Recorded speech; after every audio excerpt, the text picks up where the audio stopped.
occurred to me in revisiting the last 7 years or so of these regulatory efforts that, if the administration is really serious about regulating greenhouse gas, it probably should bring on the FDA as well as the EPA, because it's pretty clear whenever either the executive branch or the judicial branch is exposed to greenhouse gases, they start hallucinating. That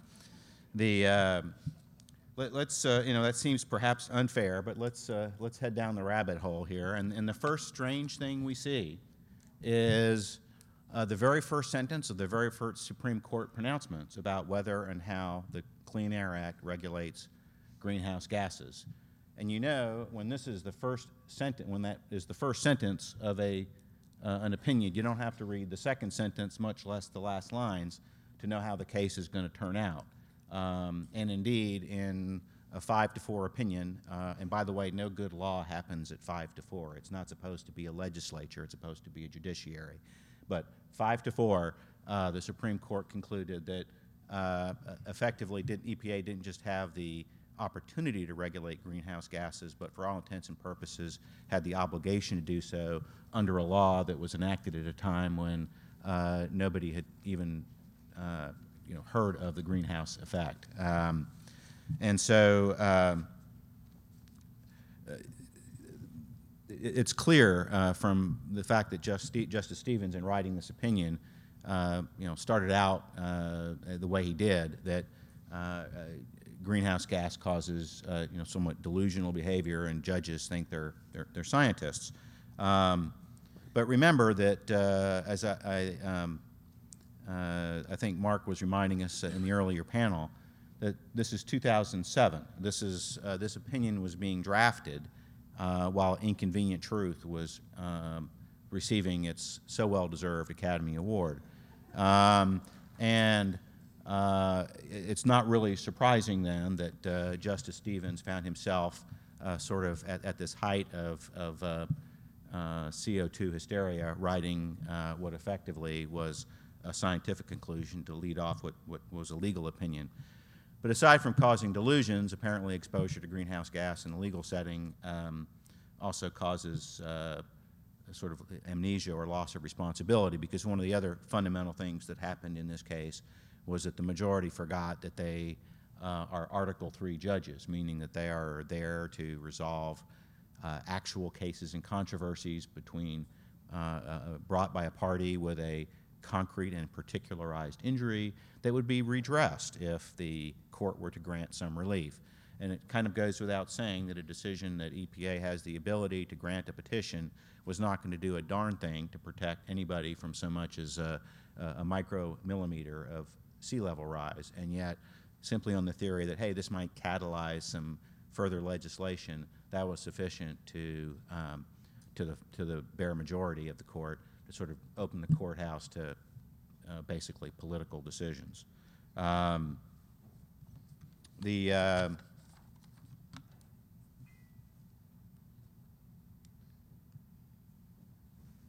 Another consequence of greenhouse gas exposure when reading the Clean Air Act, unfortunately, is the impairment of cognitive abilities, because one of the leading substantive questions, or really the leading substantive question to be resolved in this Massachusetts versus EPA case, was whether EPA could possibly construe the definition of air pollutant as defined in its Section 302G of the statute to exclude greenhouse gas, because it really wasn't a pollutant. It wasn't classically within the framework of the Act. There were other reasons given. But Justice Stevens concluded no, in fact, under what he described as the unambiguous plain language of the statute, EPA had absolutely no choice but to treat greenhouse gas as an air pollutant under the Act. Well, to get to the reading that Justice Stevens gave that definition, you have to scratch out pretty much most of the first sentence and certainly all of the second to have the reading that led to his conclusion that removed from EPA any ability within the ambiguities of this definition to come to the conclusion that, hey, maybe it doesn't make much sense to call CO2 an air pollutant for an act that's designed to protect air quality. And at least one other fundamental canon of statutory construction got thrown overboard here, which, as implicit in the title of this slide, a trace constituent of the natural atmosphere that is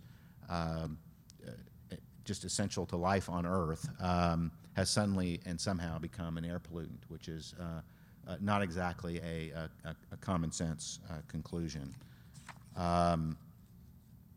Apparently, greenhouse gas exposure to the judiciary also causes delusions of grandeur, because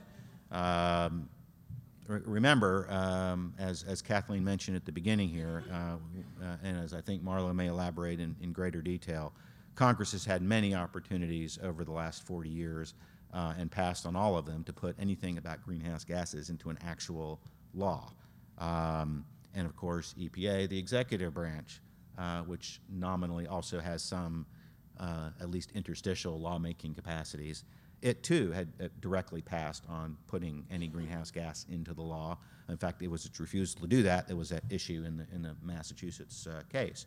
But that didn't matter. The court was sufficiently confident that I suppose if Congress had actually thought about it as long as and hard as they had, they'd have come to the conclusion that we ought to be regulating greenhouse gas under the strictures of the Clean Air Act.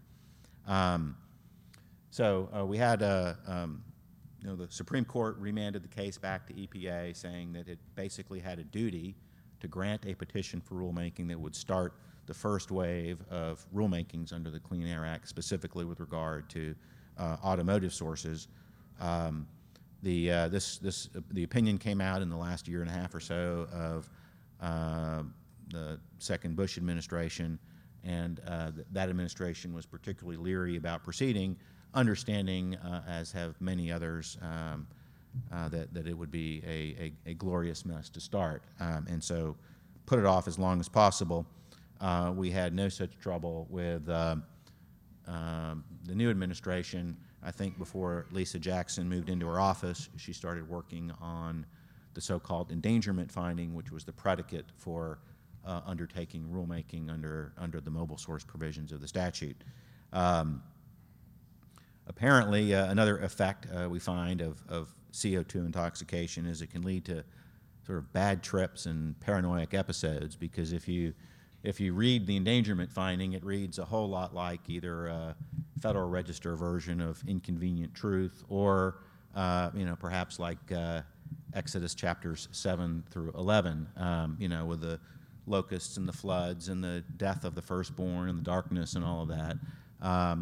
Very dramatic, but what you don't see in that endangerment finding is anything with regard to how the rulemaking powers of under the Clean Air Act would do anything to address those alleged that parade of horribles, nor do you see anything in that finding as to what then constitutes either a safe level of CO2 in the atmosphere or what the perfect climate is, which is what these rules nominally are designed to achieve, which leads to the potential for boundless rulemaking, which is something I think we want to take up at the end of our three presentations today. So we had an endangerment finding issued in December. That was the trigger then, the predicate for EPA then to adopt in May of 2010 the tailpipe rules that limits the first wave of limits on any kind of a source under the Clean Air Act. All it did basically was adopt the same standards that the National Highway Transportation Safety Administration had adopted based on fuel economy, but they decided to make that decision to regulate greenhouse gas so they could then do what that second rule is talking about, the timing triggering rule. EPA was of the view that the first moment they started regulating greenhouse gas for any purpose under the Clean Air Act, they could or in fact must regulate it effectively for all purposes under the Clean Air Act, including most notably the permitting requirements that the Act imposes on stationary sources of pollutants. But the problem with that provision is that it, as far as EPA was concerned, was that a source as small as 100 tons a year of a pollutant triggers those programs, and that would mean that the hot water heater at the local high school would wind up needing, multiple permits and pay multiple fees to EPA. EPA realized that there might be, torches and pitchforks gathering outside their offices if they did that, but wanting to preserve their victories, they sort of backed off and decided to tailor the statute. A remarkable notion that you just read it to read out provisions you don't like or that are inconvenient to your overall agenda. That's what they did. Aside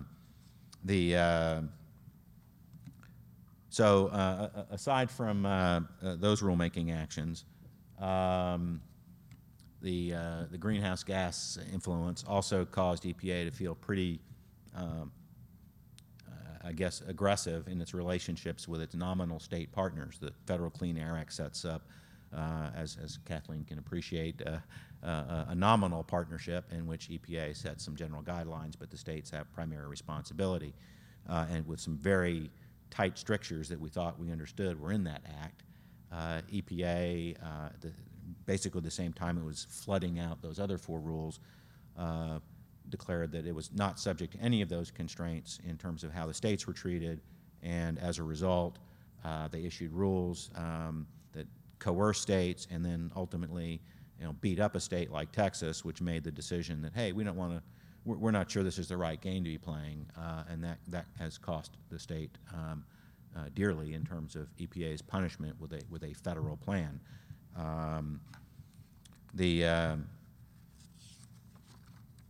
And so as a result, since January of 2011, which is when those car standards became applicable, which triggered, according to EPA, the permitting requirements, we've had across the country a requirement to get permission from, or a permit from either EPA or an appropriately subservient state agency to emit greenhouse gases. Now, the pointlessness of this exercise can hardly be overstated.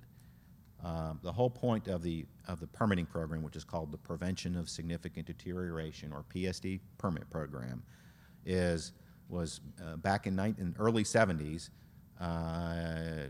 Actually, it was another court-driven decision, but the 3 branches of government got together and decided we don't want areas we have minimum levels of air or maximum levels of air quality around of acceptable air quality.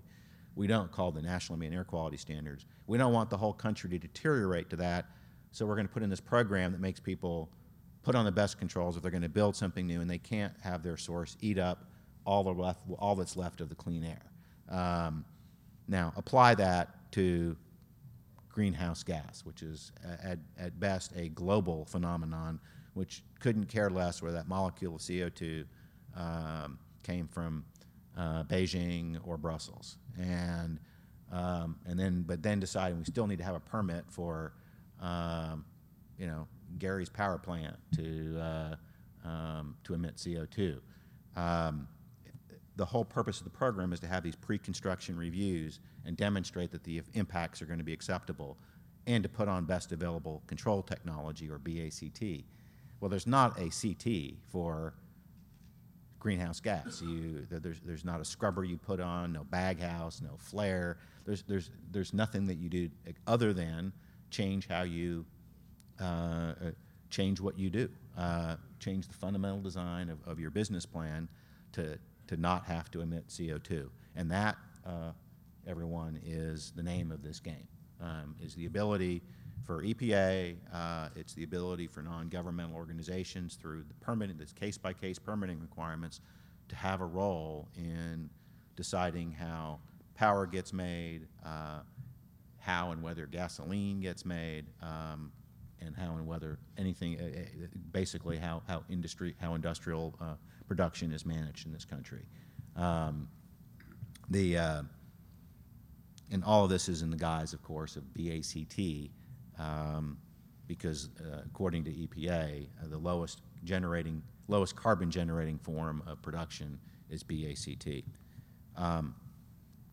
Sadly, these rules, of course, were extensively litigated over a 2-year period. I spent quite a bit of time doing it, but to no avail. The D.C. Circuit, for all kinds of reasons we can get into if there's interest, basically upheld everything that EPA did in ways and in language that's perhaps even more disconcerting than what we saw in the Massachusetts versus EPA opinion. The good news is that from that D.C. Circuit decision upholding all those EPA rules, the Supreme Court agreed to grant cert or to accept review of sort of the major consequence of all of those rules, which was to have PSD permitting triggered by greenhouse gas. The question before the court was whether EPA rightly determined that the decision to regulate cars automatically brought greenhouse gases in as a trigger in for these permitting programs. In a very complicated decision, as actually reasonably well charted out here. We had, as usual, Justice Kennedy playing both offense and defense, and Scalia got him to switch over to the offensive side of the ball on this one. But in a very, very fractured decision, there's actually a decent result that gives at least me some hope that when EPA makes the next forays into Clean Air Act regulation of greenhouse gases that Mike and Marlo will be talking about, there may be a little bit more skepticism there about what EPA is up to. The important part, the majority 5-4 unquestionable part, was that the Clean Air Act doesn't allow greenhouse gas permitting to be triggered or PSD permitting to be triggered by greenhouse gases. But the apparent price that Justice Scalia had to pay, apparently, for getting Justice Kennedy on board with that was another part of the opinion that said, okay, we can't trigger permitting with greenhouse gases, but maybe EPA could later adopt rules that say if your source is otherwise coming into the program because it emits sulfur dioxide or nitrogen oxides, we can have these BACT reviews for CO2. We'll see how that plays out. I'm going to skip a slide here or two about what I expect to have happen now that the case has been decided by the Supreme Court. It still has to come back down through that same, let's just say, not well-disposed D.C. Circuit to decide what to do with that new authority or that clarification of EPA's authority. That part is not at all clear. But there were some good signals in the language that was in the majority opinion, and was actually some of it's in the opinion that was part of the opinion that has 7 of the justices on, which reflects, again, EPA, or the court's rather growing skepticism that this whole exercise is particularly meaningful. I love this quote. It was Justice Scalia's response to the argument that EPA said, well, we're just tailoring the statute for now. We'll eventually come back to filling it in and requiring even the high school water heaters to need permits. And Justice Scalia expressed some skepticism about letting EPA get away with that. In terms of expressing skepticism for the future, when the next set of rules comes before the court that Mike's going to be talking about, I think this language here, where the court is expressing skepticism that control technology reviews for something that has no control technology might not be such a meaningful thing, and that, of course, will play into what EPA is planning on doing next.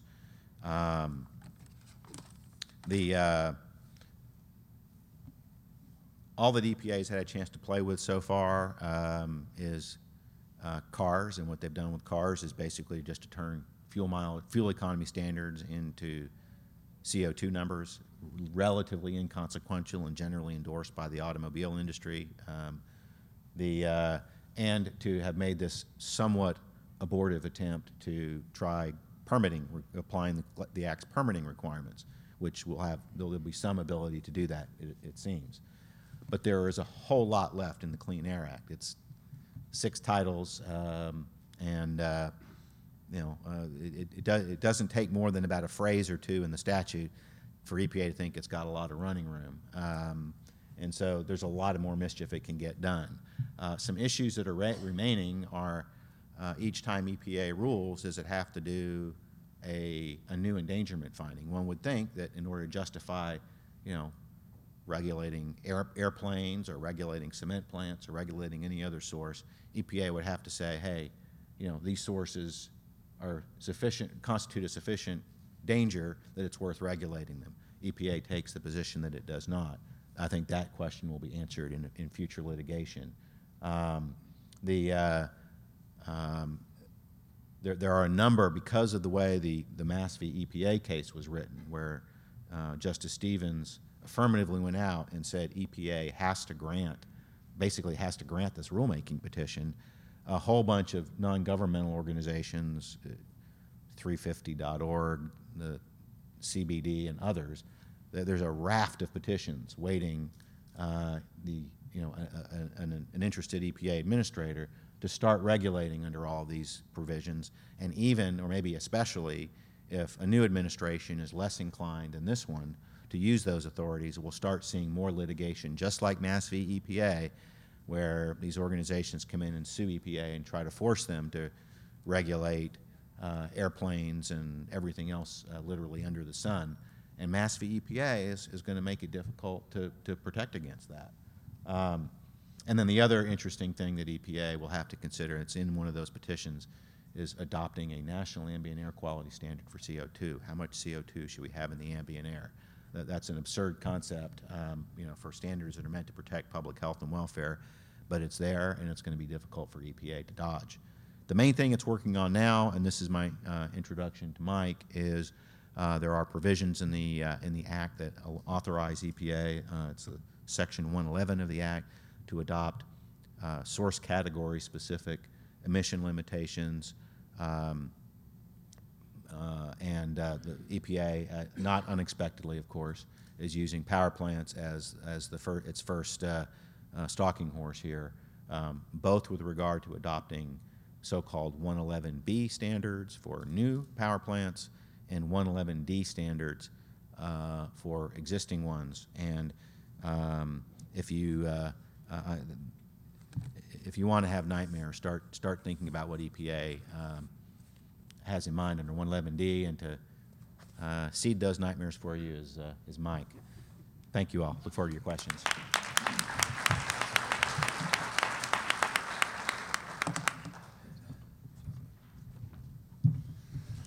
Yes, quite the introduction. What I can say is that everything that Eric and Kathleen and many others have fought to stop over the last 7 years has come to be justified in just how bad what is currently is proposed could be and will be if we don't stop it.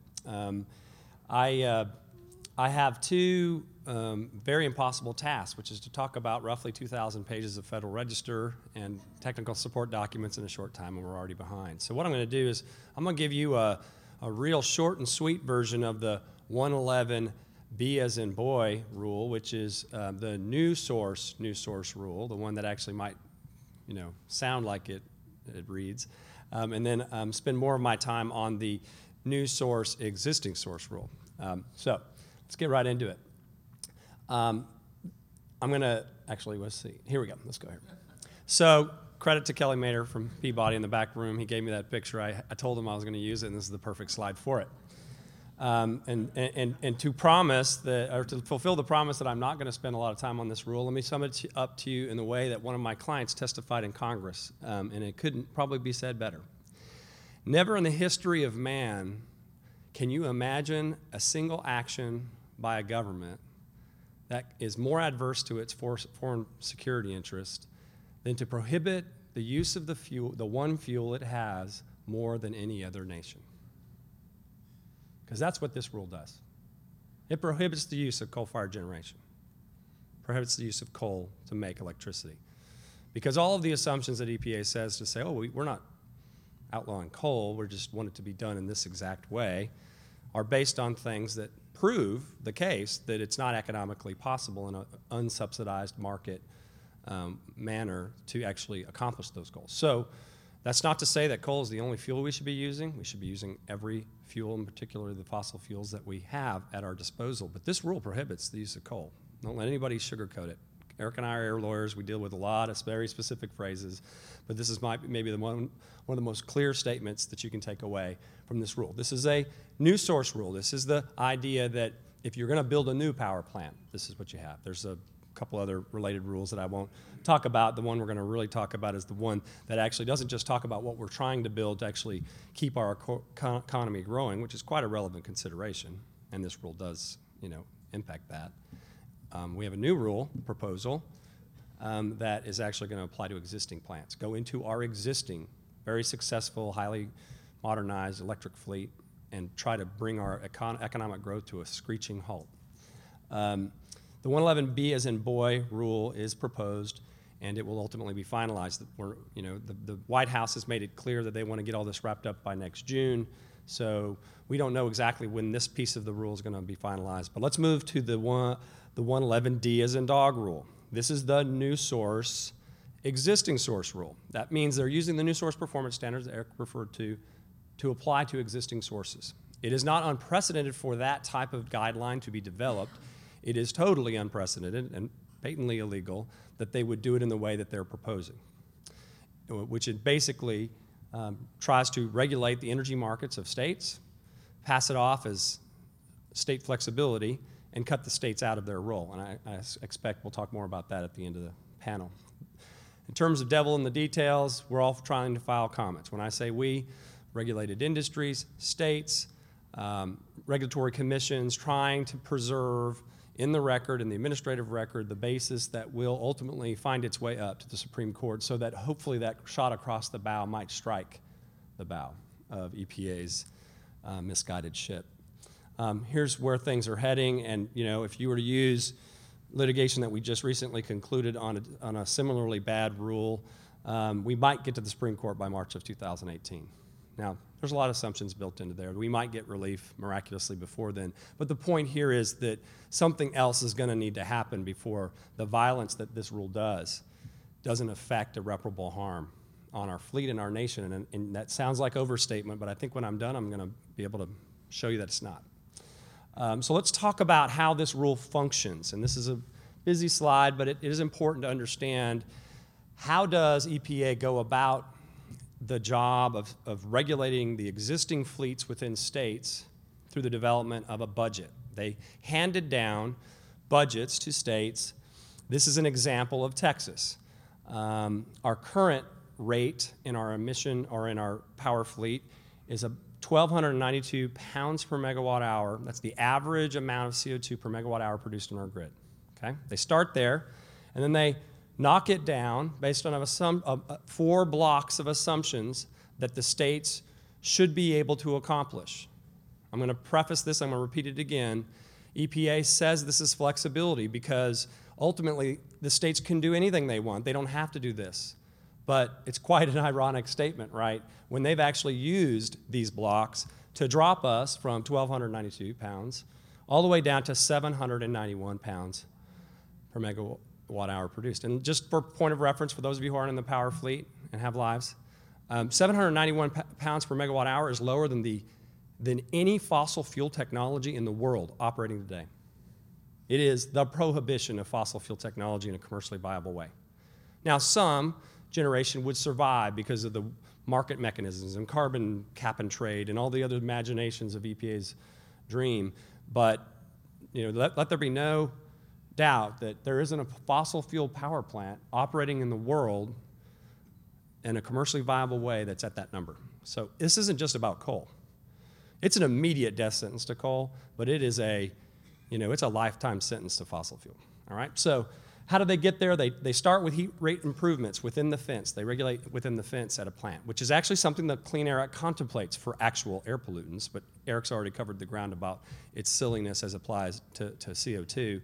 But even that part is overstated. It's oversimplified, and it vastly overestimates the amount of efficiency improvements that are left to accomplish. And I'll leave that subject with just a basic understanding, because I think I have a friendly audience. The market drives efficiency.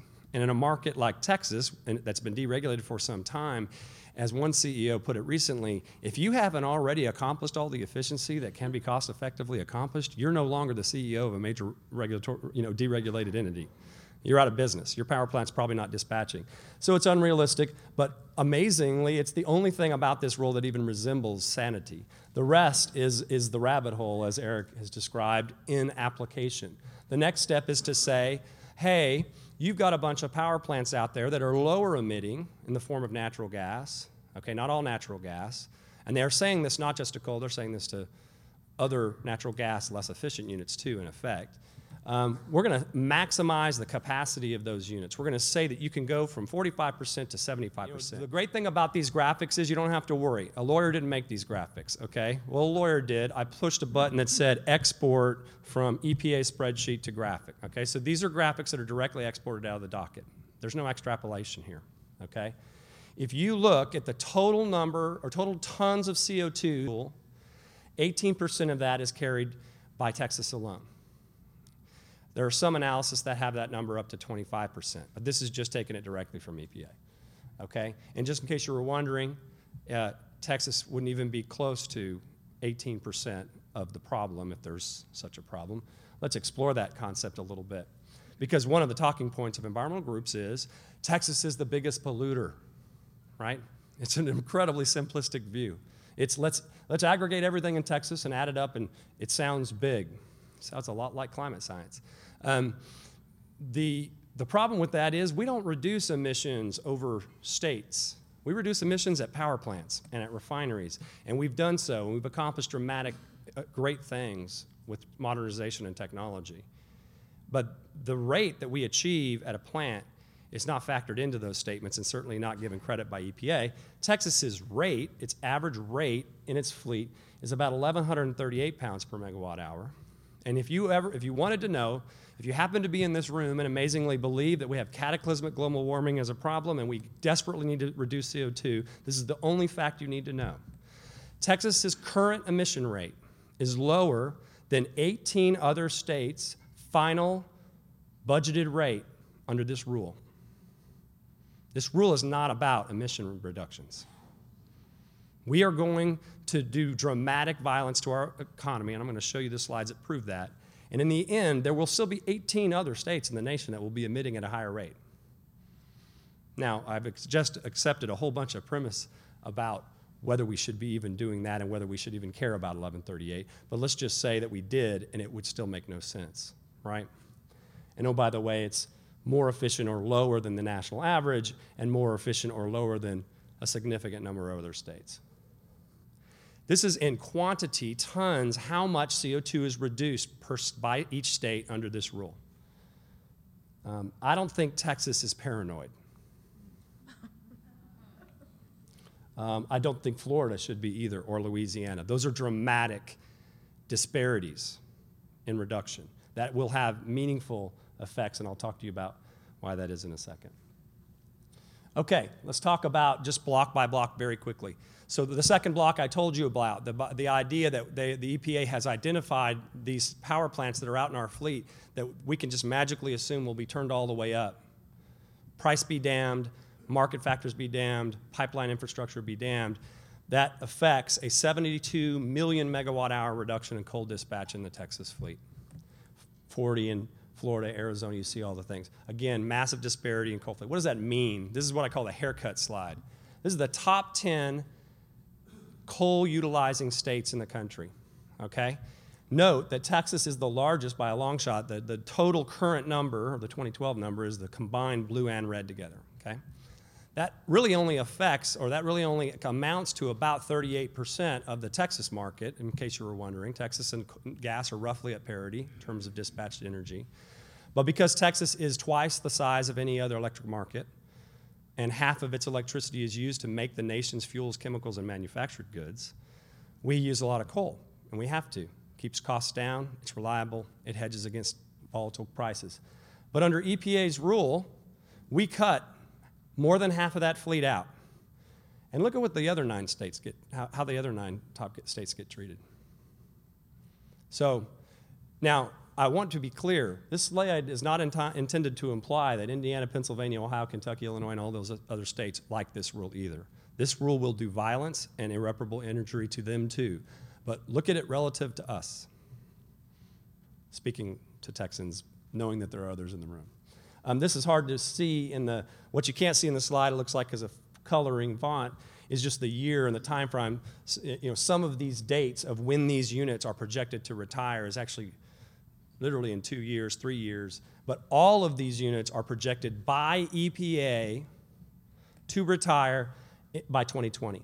17,000 megawatts of total gas and coal come out of our fleet. That is a humongous number. A number in a fleet, and we do not have time to talk about it, that is already not growing fast enough to keep up with demand.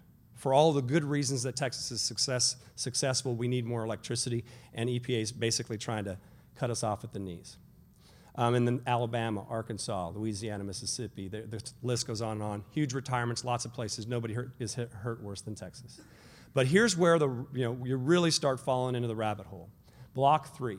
The reason that we dropped in this concept that EPA had about our emission rate from a rate that actually any fossil unit in the nation or the world could actually achieve to this 791 and 856 magic land is because they assumed that we're going to build 52 million megawatt hours of renewable generation into our fleet. Let me show you that in a way that you can better understand. This is the top 10 renewable generation fleets in the country. The blue is existing. Texas is the #1 generator of renewable energy in the country. The red is what we have to add. Roughly by 2022-ish, I show you a busier slide that tells you when this all has to happen, but it's basically 153% growth in the already largest. And again, look at how much everybody else has to grow in the top 10. Extraordinary disparity. So this is not intended to be a joke. One of the key reliability officials asked me, I wonder if that's ever been done in the world. And that got me thinking, we ought to research that. And if you actually look at the world and renewable fleets, by the time we're done with EPA's magical projection, Texas would have the largest wind and solar fleet in the world. So it's like a whole nother country, but it really doesn't want to be like that kind of country. All right? And I know some of this sounds like shock factor, but I mean, I'm not even giving it its due consideration. So a couple of takeaways about this rule. You will hear flexibility, and that's what it's just like in climate science. There's catchwords and there's PR and there's spin, and in the details of a 1,200 page rulemaking, there is spin. The PR machine on EPA's rule is amazing. It's all about state flexibility, and they've got a cozy group of northeastern states and a cozy group of northwestern states that are fully prepared to capitulate because their economic growth, is non-existent relative to ours, and they want to balance the playing field under their view of the world. So this is brand new. No one else has seen this. A lot of analysis has been done about what is this going to do to the price of electricity. And that sounds like an easy thing to do. It's not an easy thing to project. Analysis, national respected shops have been looking at this, and we now have probably the most robust analysis that is not officially released yet, but these numbers, top line numbers, are not changing. I'm advised by the experts. So here we go. A 48% increase in residential bills, in electricity bills in Texas, and a 75% in our gas prices. If you factor in what those prices will be for industry, remember, half of our electricity generation and a massive component of our economic growth, it's a 93% increase. $29 billion more will be spent on electricity by 2030 in Texas than it is now. And 166% increase in the price of natural gas if you factor in both industry and our use. The national trends are huge, but not as dramatic as Texas. The line graph reflects what the dispatch cost of electricity is expected to be in Texas, the blue line or the red line in U.S. So we're lower than the national average now. We'll be higher than the national average, but just the national average of 16.5 is going to send shockwaves through our economy. And what about all that pain? What do we get for it? I know I got a friendly audience here. okay? I'm not going to even get into global science. I'm not a scientist. I'm a lawyer, right? I stick to regulatory details. But I can do math, right? I can take my daughters all the way through algebra, and then I let my chemical engineer wife take over. But if you can do algebra, you can add. And you can see that scale matters. And one simple fact that should dominate everybody's conversation about whether all this economic violence is justified, and you don't even have to engage in climate science debate, is that all of the emission reductions that we'll achieve in this horrific rule will be offset in 13 and a half days in China in 2030. Now, and everybody around here knows, that doesn't mean that China's a bad actor. That doesn't mean the Chinese are bad people. They probably have a moral imperative to bring electricity to all their citizens and advance their economy. We certainly know that's true of India and other developing nations. But if scale and comparisons mean anything to you, then that graph should tell it all. All pain, no gain. Is that an overstatement? I think it's an understatement. So last thought, and then I'll pass to a very timely transition here. Is the electric utility sector the last to be hit? They have signed a consent decree, EPA has. They have entered into a legal contract with environmental groups to do exactly what they're doing to power to refining. This is an EPA chart on their website right now. It's hard to read, but power plant emission, GHG emissions, CO2 equivalent emissions, are up here on the top. Oil and gas is just ever so smaller, and refineries are there. So I think Kathleen and I were joking about this, and so I went ahead and did it. I'm a lawyer. I represent a lot of different industry sectors. What do those 4 blocks look like at a refinery? Block 1, 6% efficiency gain for everything inside the fence of the refinery. That ought to send shockwaves for the same reason I mentioned earlier. Refineries try to be as efficient as they can. I wonder whether that much low-hanging fruit is left. Would Block 2 mean that you had to switch crude to biomass, or would you actually have to ensure that green completions were done for all the E&P sources of your crude? Mind-blowing, the idea of fuel switching at a crude oil refinery. Block 3, this idea of instead of building a whole nother nation's of renewable energy in the form of electricity, are they going to actually be mandating that refiners pay for massive infrastructure and build out of renewable fuels? Okay? A 20% mandate, which is what's built into the EPA power rule. The RFS, the Renewable Fuel Standard, which any refiner will tell you is one of the most horrific pieces of policy ever implemented, is less than 10% at its worst. This would be 20%, I think, at its lowest. And finally, demand-side reduction.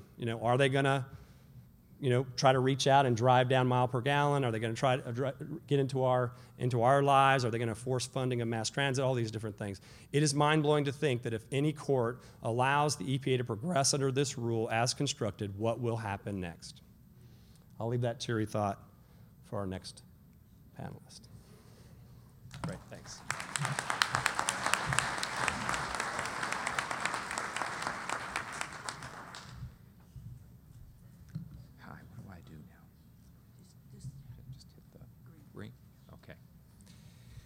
Wow, those were 2 amazing presentations, and I just might try to fill in some other detail, because I think both of you have just laid out the story, the big picture, and also you, Kathleen. I mean, I wake up every morning still angry about Massachusetts versus EPA.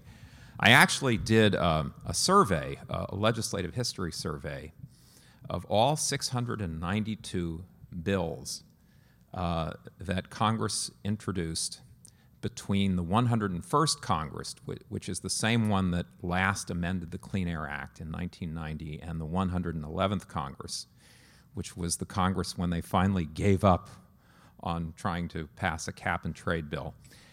692 bills were introduced that addressed greenhouse gases in one way or another. Several hundred of them actually were regulatory, and not one of them, except for the Waxman-Markey cap-and-trade bill, ever passed an entire chamber of the U.S. Congress. And so that was in the age of global warming advocacy. That's 1990 and later.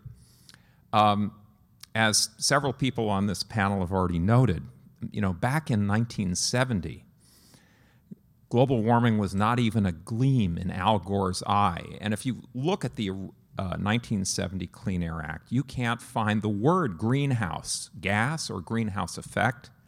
There is no title. There is no chapter. There's no subtitle that deals with climate change, global climate change.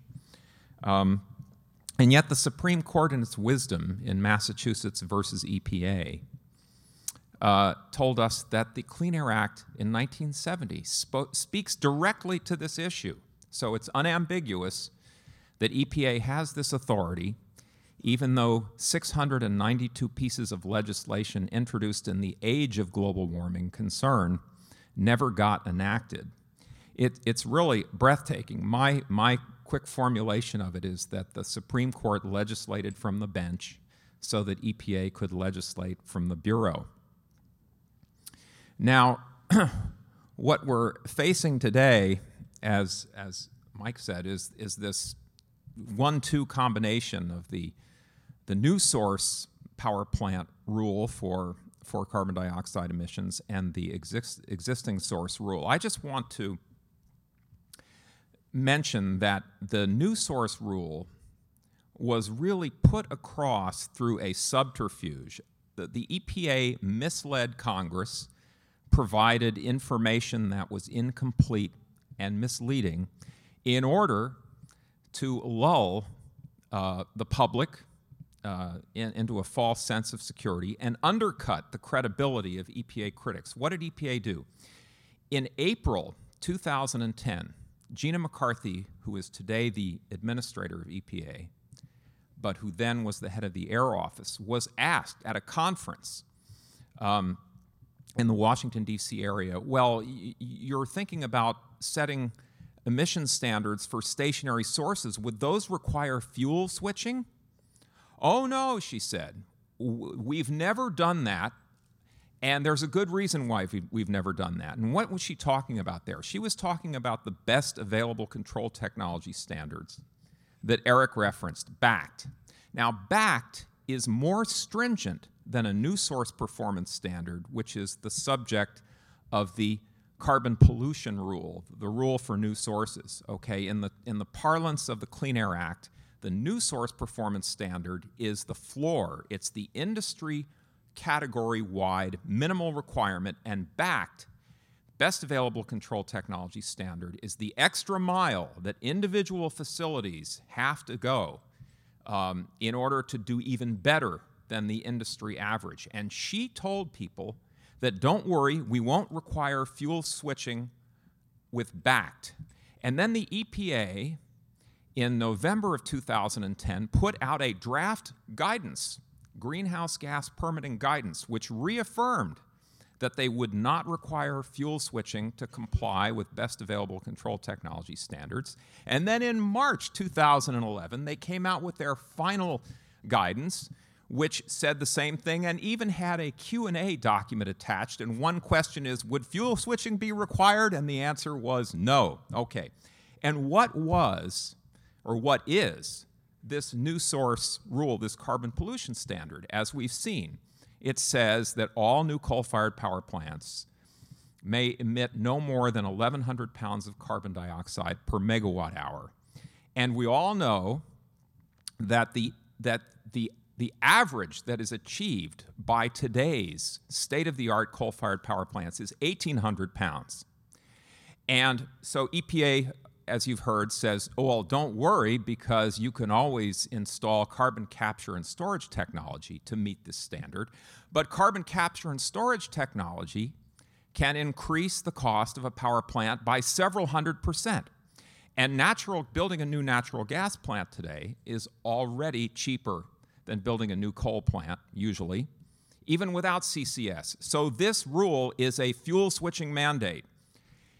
Now, why am I pointing this out? Because if EPA had come clean about its agenda back in April 2010, in November 2010, in March 2011, we might have had different votes in the Senate.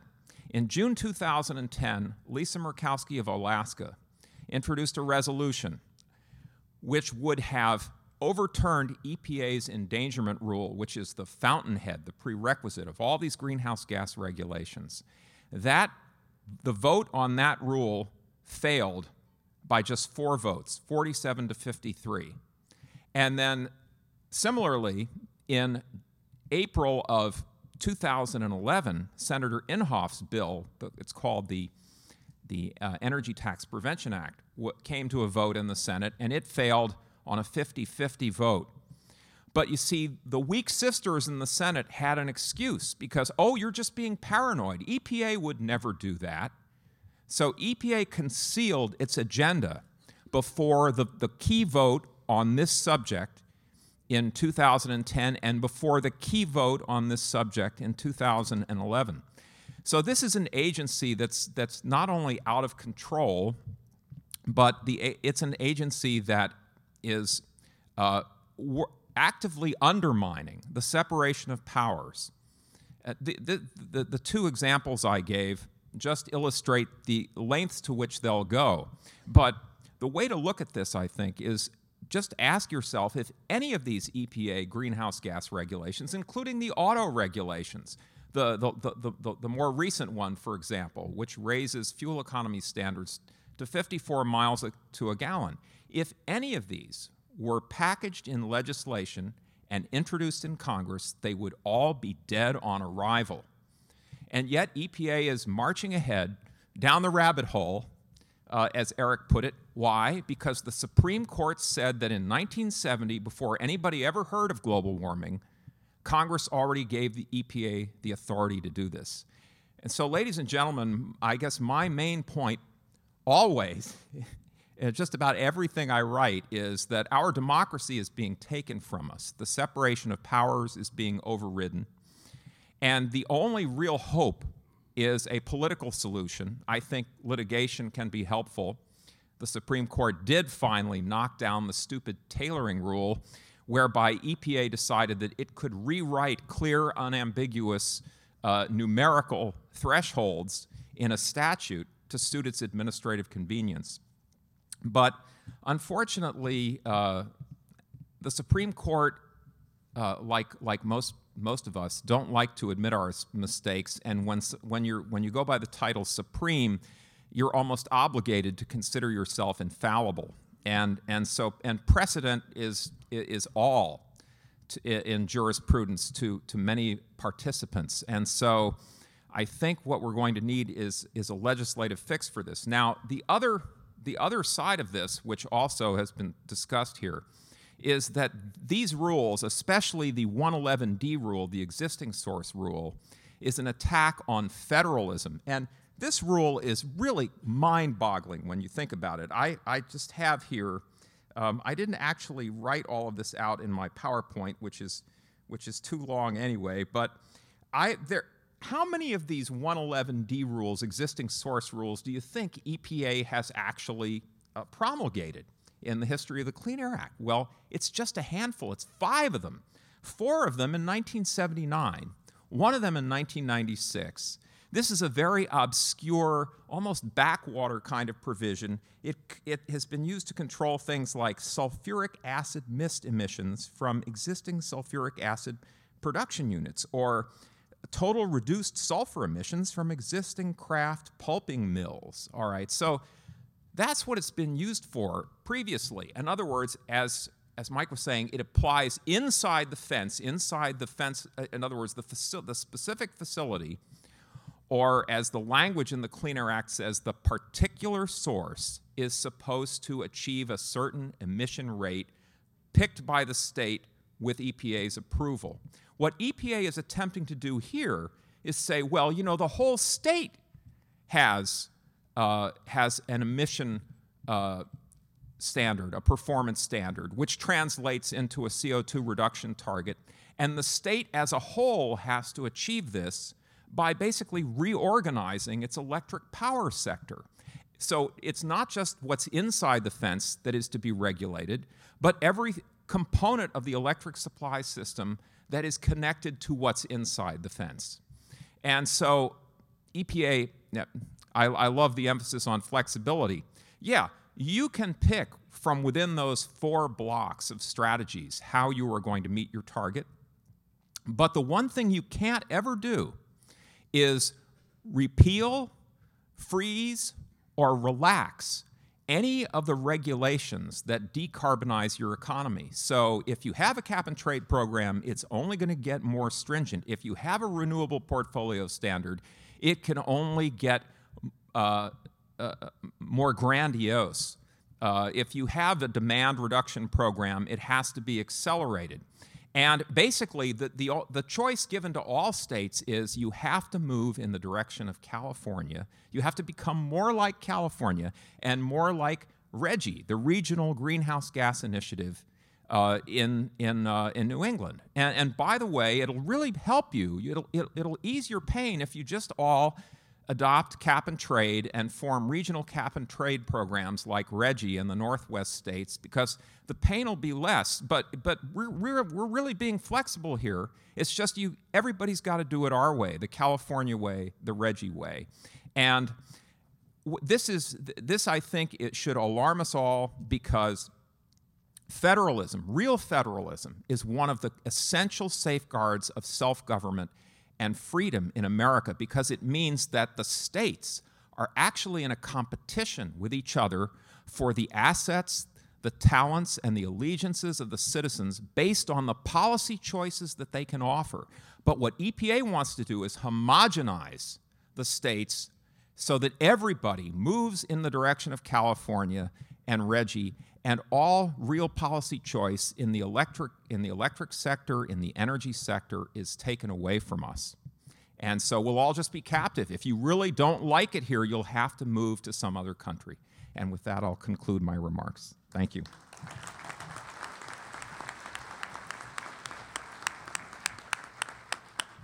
We went over the time for questions, but it was, to me, very much worth it. And it's not even as bad as they said. And I'll share just a couple things. And I just completed a long paper on the rule that Mike Nassy was talking about. When the cap and trade legislation in the U.S. Congress was alive in the U.S. House, Democratic Congressman John Dingell, longtime chairman of the Energy and Commerce Committee, present when they enacted the Clean Air Act, knew so well how inappropriate it would be to try to regulate carbon dioxide under the Clean Air Act. He called it, "What a glorious mess this is going to be." Well, you're seeing that, but why? And here's what I would add. Because the Clean Air Act has very, very tight-fisted requirements for enforceability, verifiability in a quantitative manner. And whether EPA wants to actually issue corrective action in state utilities or not, through use again of a citizen suit, it's very possible. And the last thing I've said that is appalling about this rule for carbon dioxide from existing power plants is to achieve that kind of enforceability, you would have to have something like what planners or analysts say is a low carbon dispatch protocol, so that the state is mandated to use the lowest carbon source. And if there's not enough to meet load, then you might go from municipal natural gas, and if both of those couldn't fund, but a very, very prescriptive operation of the electric grid, which is a different world than this country has ever lived in. But anyway, I'm sorry there's not more time for questions, but there's not. I hope this has been fruitful. Thank you very much.